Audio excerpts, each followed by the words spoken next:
This designer pendant from Crate and Barrel is stunning and perfect for our primary bedroom, but it is $500 for one, and I need two. So instead, I went to Dollarama and I picked up this bowl for $2.25, and we are going to turn this into this designer pendant for under $50. Will it work out? Let's see.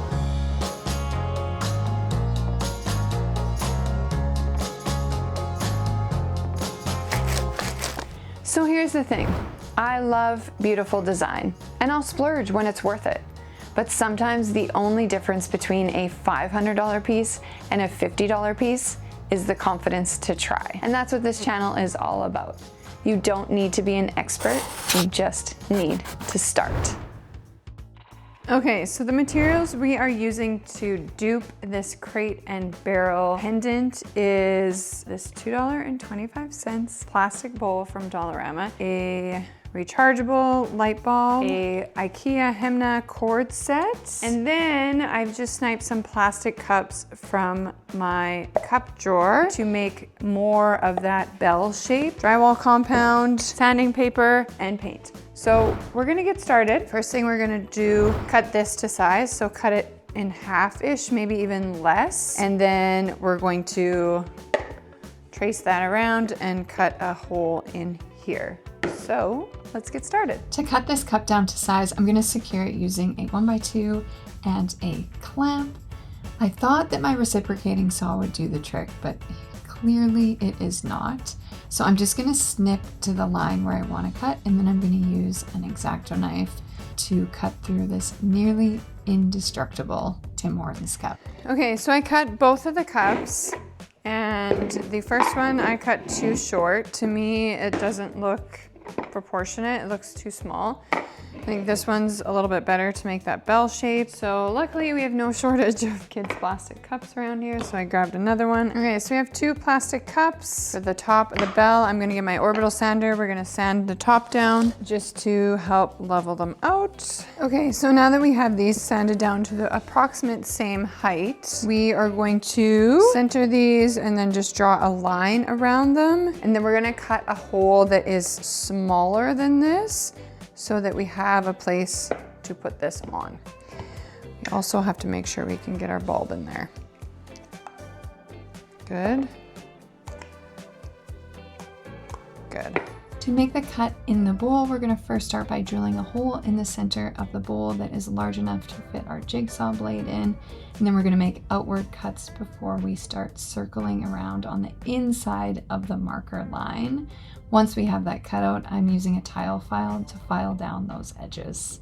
Okay, so before I glue that on, I'm gonna make a hole in the top part here, and we're essentially gonna do the same process. Drill first, then use the jigsaw. So now that we have the two bowls and the two cups cut, I am going to take my orbital sander and just rough up the outsides of the bowls so they're not so glossy, so that our drywall compound sticks. Okay, next step is we are going to glue the cup onto the bowl. We will kind of finesse the shape with drywall compound. We're using LePage PL construction adhesive, and I'm just gonna put it around the bowl. Now I'm okay with lots on the outside, and I'm actually gonna build it up on the outside, because this has to be strong enough to hold the whole light, right? Because the light will be hanging from the cup. The drywall compound will help because it will fasten these two together. I am probably gonna let them dry overnight,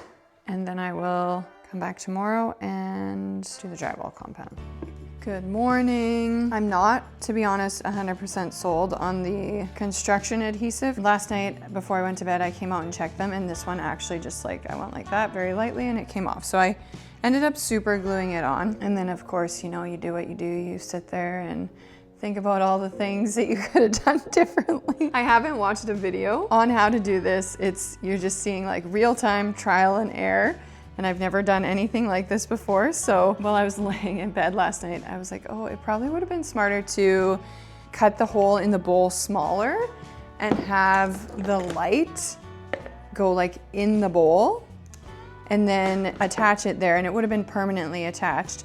And then just drill like a small hole in the top of the cup that was same diameter as the cord, and just put that over top and pull the cord through, because then the weight of it would have been more secure. But anyway, we have started this way. We are going to try to finish this way.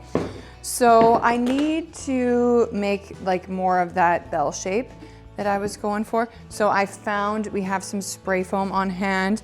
Originally, I was thinking I was just gonna like fill this area all in with drywall compound, but I think that's a lot of drywall compound. So I'm gonna put some foam around, just probably like the bottom part, to kind of help hold everything together and secure the bond between the cup and the bowl. I'm thinking I'm gonna use some mesh tape I have on hand and kind of put that on with the drywall mud, and hopefully that helps secure anything. Anyway, like I said, full on trial and error. You are seeing this in real time. If it's a total flop, it's a total flop, but we're gonna keep going and hope that it works out.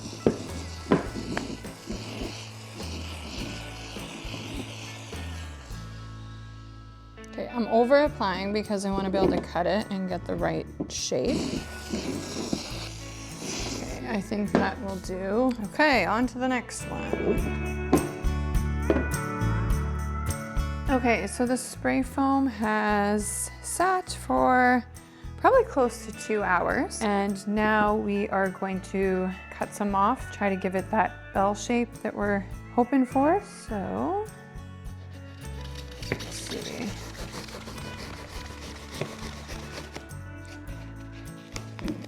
Okay, some of it feels just a little bit soft on the inside, but I'm gonna keep going. Okay, so after cutting some of the foam off, here is what we're left with. I know it looks questionable, but it's a trust the process type of thing. To build the ceramic texture, we are going to use mesh tape to help the drywall compound adhere to the plastic, as well as hold the cup and the bowl together. Okay, now that we have the mesh tape on our pendants, next up is drywall. So I have a bowl here, my drywall compound. I'm gonna mix that up, and then we're just gonna stir up.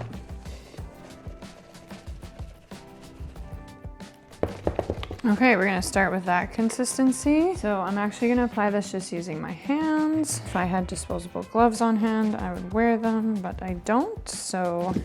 When applying that first coat of joint compound, I am ensuring to put it on very thinly and cover the mesh tape thoroughly all along the outside of the shade as well as the top before I flip it over and do the inside of the shade and focus on that edge.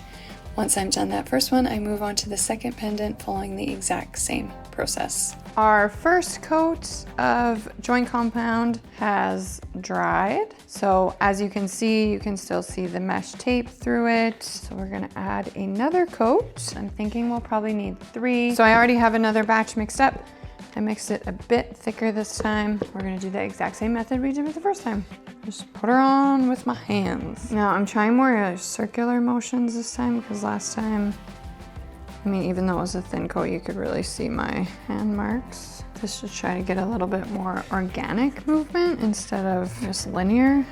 Now I'm just kind of building up that end, because you can still see the tape and even the teal green in some spots. There seems to be like bubbles forming kind of in this batch, and that didn't happen in the first batch, but it did happen when I mixed it for the Roman clay. So I like that, because the one from Crate and Barrel actually has some bubble texture in it.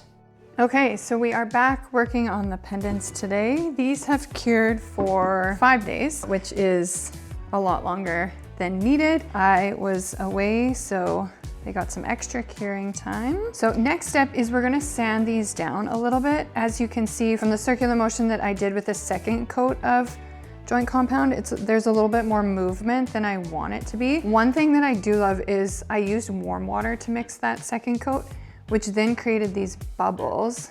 And if you look at the designer pendant that we're trying to dupe, it has those bubbles in it. So I'm happy with that. I just want to knock down some of the swirling texture. I'm going to use a 220 grit, and we're just going to start on the inside so that I can kind of get an idea of what it will look like, and we'll go from there. Okay, so after gently knocking down some of the peaks, I'm not noticing a huge difference other than it's maybe a little bit smoother. You can still see all the ridges. So I'm going to move to the outside and just see what it does. I do, like, some of the bubbles didn't completely pop. So I think once I sand down the bubble part, it'll show it popped, which is what the designer pendant looks like. Yeah.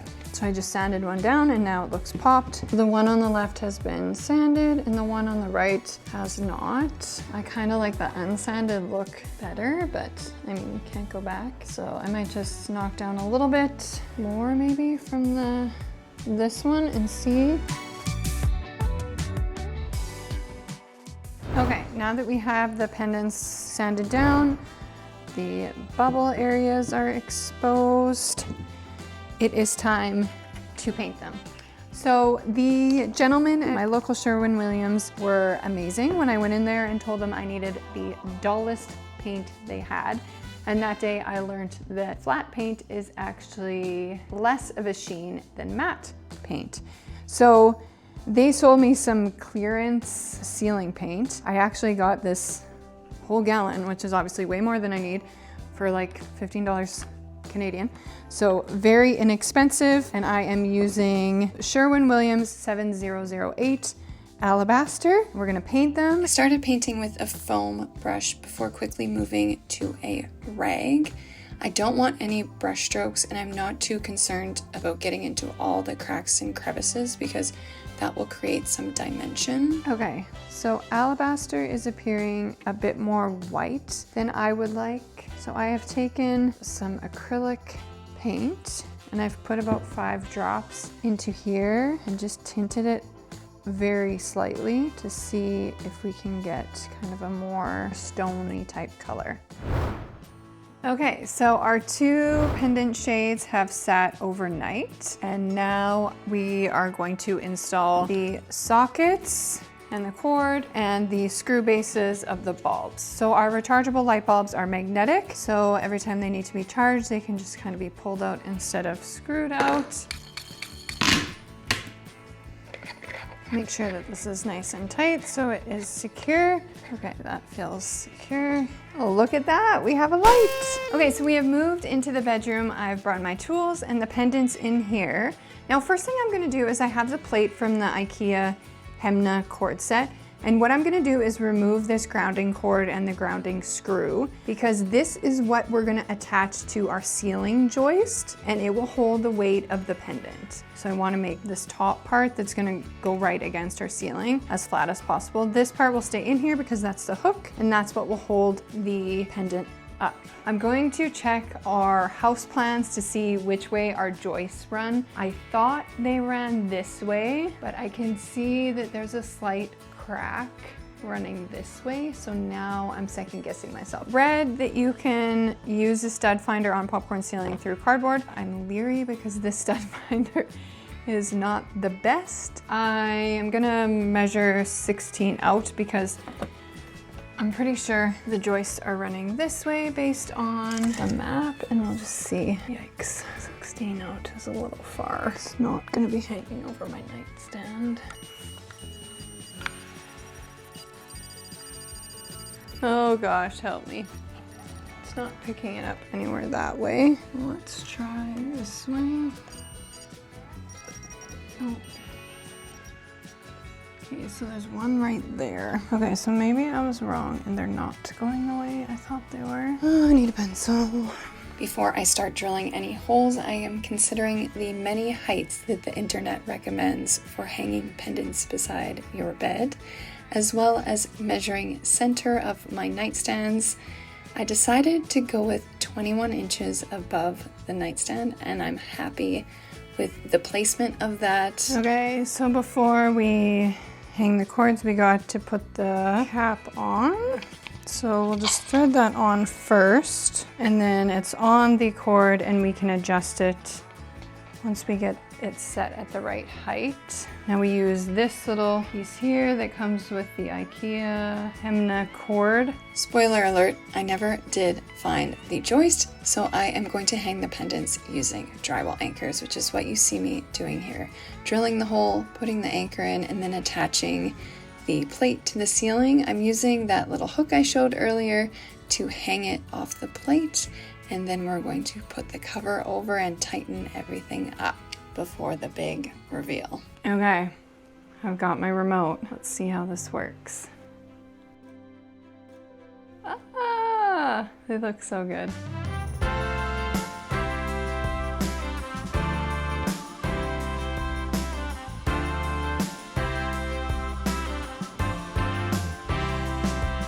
If you're new here, welcome.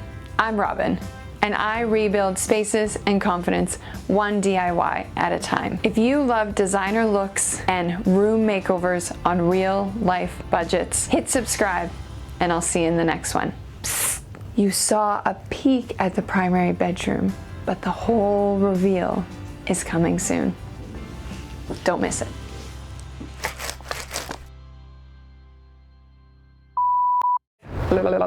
Restart. I am not looking at the camera, I'm looking at the screen.